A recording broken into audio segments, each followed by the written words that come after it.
3 years ago, I thought I was losing my mind.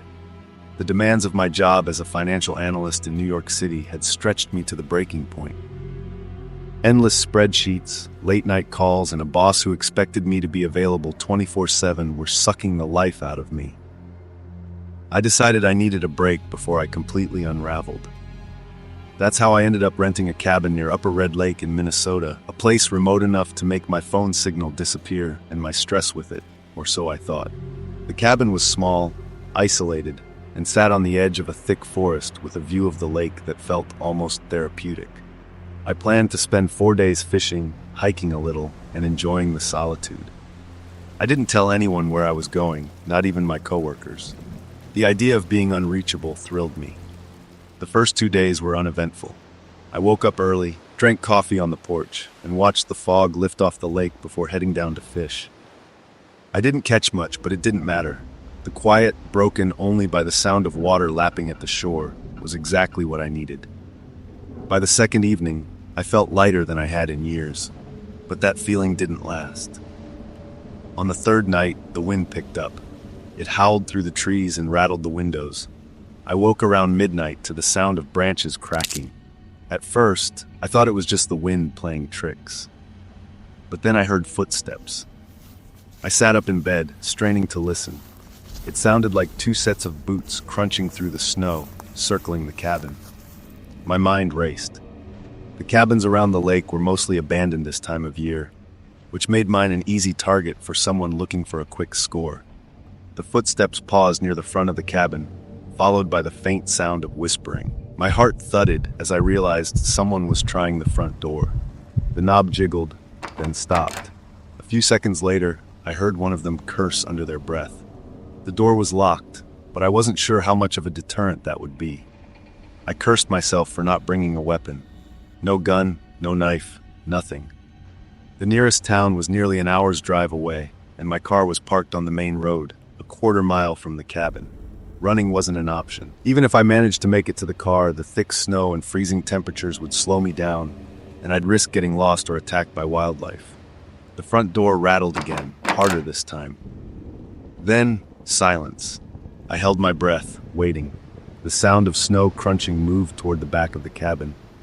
The lock on the back door wasn't as secure as the front, and a sickening realization hit me. If they wanted in, they'd get in. I grabbed a heavy flashlight from the kitchen counter and pressed myself against the wall near the back door. The knob turned. There was a faint scraping sound, and the door creaked open. 2 figures stepped inside, their outlines barely visible in the dim light. One of them muttered something I couldn't make out. My grip tightened around the flashlight. "Whoever's in here," I said, forcing my voice to stay steady, "you've got 5 seconds to leave before I call the cops." The figures froze. For a moment, no one moved. Then one of them took a step toward me. I swung the flashlight as hard as I could, aiming for his head. It connected with a sickening thud, and the man stumbled back, cursing loudly. The other figure lunged at me, and we crashed into the kitchen table.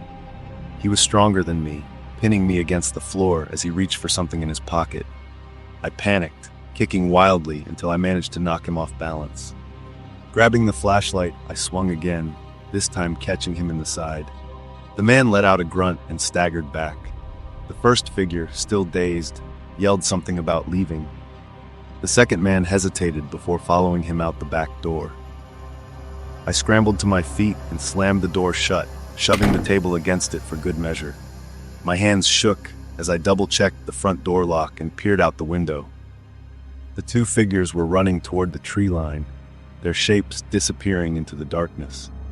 I stood in the dark for what felt like an eternity, listening. The wind still howled, but I didn't hear footsteps anymore.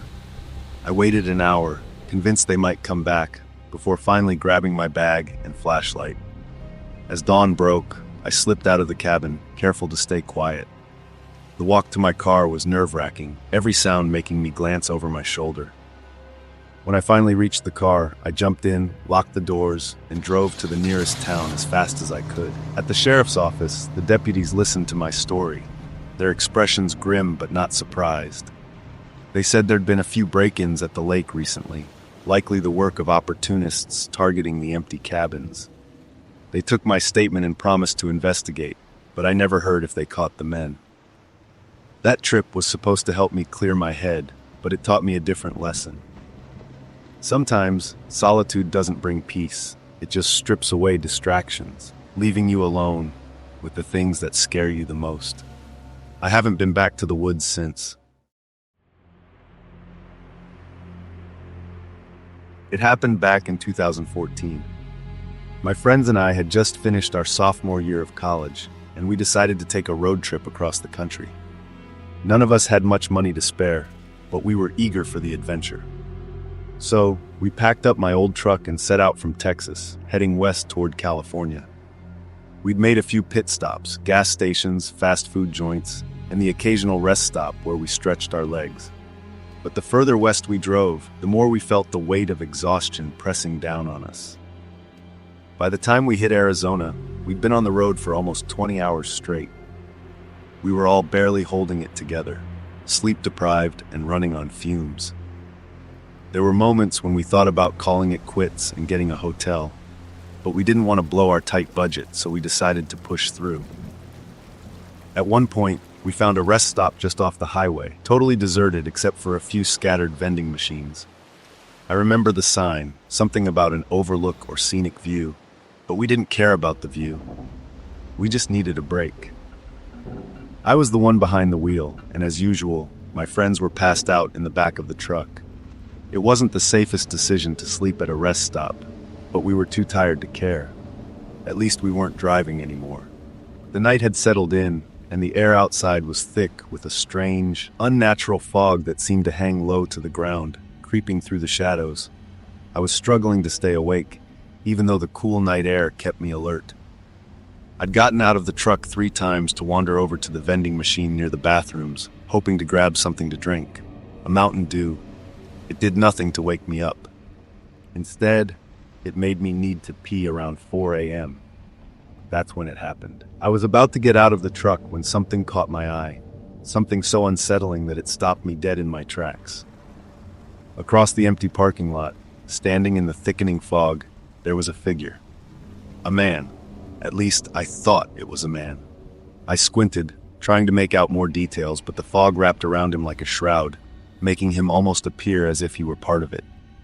He stood there, completely still, his back turned toward the highway, facing directly toward me. He was motionless, like a statue. I couldn't believe what I was seeing. My heart beat faster, and I felt a chill crawl down my spine. This wasn't something you'd expect to see at a desolate rest stop in the middle of the night. This was the kind of thing you only saw in horror movies. I didn't believe it. I couldn't believe it. My mind tried to explain it away. Maybe a hitchhiker? But no. The way he stood, the way the fog clung to him, it was off. It didn't feel real. "Guys," I whispered, more of a frantic hiss than anything, but neither of my friends stirred. One of them groaned in their sleep, while the other mumbled something incomprehensible. I opened the back window of my truck and whispered louder, "Hey, wake up! Look outside." Both of them shifted in the sleeping bags, but didn't sit up. I was about to repeat myself when I turned back to the parking lot. That's when I saw it. He was closer now. The man had moved, not a single step that I had seen, but now he was in the middle of the parking lot, closer to the truck. The fog seemed to swirl around him, creating an eerie atmosphere. I could make out his features more clearly now. His clothes were entirely black, from his long-sleeved shirt to his pants. Even his gloves were black, as though he wanted to disappear into the darkness. He wasn't even facing the road anymore. He was staring directly at the truck, at me. I felt a tightness in my chest, my breath quickening. It wasn't just his movement that unnerved me, but the sheer stillness of the moment. It felt deliberate, like he was waiting. I don't know how long I stared at him, but it was long enough for the hairs on the back of my neck to rise. I had the distinct feeling that he was aware of me, that he had been watching me the whole time, even before I noticed him. In that moment, I didn't know what to do. I whispered urgently to my friends, trying to rouse them once more. "Guys, get up! Look outside, now!" One of them mumbled something but still didn't sit up. The other, thankfully, was a little more awake. She turned, rubbing her eyes, confused at first, but then she saw what I was seeing. She leaned forward, eyes wide in disbelief. What the hell is that? I don't know, I whispered, my voice shaking. But we need to leave. Before either of them could respond, the man raised his hand slowly, as if to signal something. He pointed towards the field behind my truck. Not at the highway, not at anything that could make sense. His hand was directed toward the open space, a spot that was swallowed by the fog. I turned around, my body stiff with fear. The field behind us was dark, uninviting. I turned back to the man. He hadn't moved, but now he was even closer, his presence almost suffocating. His motionless stance only heightened the tension, as if he were daring me to look away, to focus on the field behind us. "Guys, wake up! Look at him right now!" I shouted, my voice louder, more frantic. They both sat up quickly, fully awake now, but when they looked out, the man was gone. I whipped my head around, scanning the empty parking lot, but he had vanished, as if he had melted into the fog. The area behind the truck was completely empty. My friend's eyes darted around, confused, and in that moment I was almost relieved. But a sickening knot twisted in my gut. Without saying a word, we jumped into the truck, slamming the doors behind us. I didn't bother asking if they saw what I saw. I didn't care to know if they thought I had imagined it. All I knew was that I needed to get out of there, fast. I slammed the truck into gear, and we tore out of that rest stop as quickly as I could, driving into the darkness and fog, leaving that empty lot behind us. But even as we drove away, a strange feeling lingered in the air, as if the man's presence had followed us, just out of sight, waiting in the mist. Before we dive into the next story, if you're new here, don't forget to subscribe to our channel. Your support means the world to us. Thanks for watching. The trail wasn't on the map, but I was confident it would loop back to the main path. It was the kind of place where the air felt heavy with humidity, even in early autumn. I had my phone in my pocket, fully charged, but there wasn't a single bar of reception. My earbuds blasted an audiobook about survival, a choice that felt ironic in hindsight. The first shot rang out when I reached a clearing. Sharp, loud, close enough to make me duck. I yanked out the earbuds, pulse hammering from the unexpected noise. It wasn't hunting season, at least not legally. But this was the kind of rural stretch where people didn't always follow the rules. I scanned the tree line, trying to place the source of the shot. Nothing. No movement, no shouting, just the whistle of wind through the trees. I told myself it had to be far enough away not to worry. People fire guns out here all the time, for practice, for fun. The second shot came seconds later. This time, bark exploded off a tree just ahead of me. It wasn't a warning, it was a miss. Instinct took over, and I bolted back toward where I thought the trailhead was. My boots skidded against loose soil, sending small rocks tumbling down the slope. Adrenaline lit my limbs, and my breaths turned sharp and shallow. I reached a dense cluster of trees and crouched low. Whoever was out there wasn't just recklessly shooting. They had aimed, twice, and they knew I was here. I strained my ears for any sound, footsteps, voices, anything, but the forest swallowed noise like a black hole. I fumbled for my phone, holding it low to avoid the glare giving away my position. Still, no signal. The irony of carrying a lifeline that worked everywhere except when it mattered the most struck me, but there was no time to dwell on it. Then I heard it, a crunch of leaves, heavy and slow. Someone was out here, and they weren't trying to be quiet anymore. I inched forward, peeking through the underbrush. A figure moved through the clearing I'd just left. Broad shoulders, a camo jacket, a rifle slung over one shoulder. They paused near the tree where the second shot had struck. Their head tilted, scanning the area like they were following the scent of something, or someone. My breath caught as they turned toward my hiding spot. For a long moment, they just stood there, unmoving, as if they could see straight through the trees and brush. Then they took a step closer. I ducked lower, pressing myself against the dirt. If I ran, they'd see me. If I stayed, they might stumble across me anyway. My options felt like choosing between drowning or burning. The footsteps came closer. A branch cracked under their weight.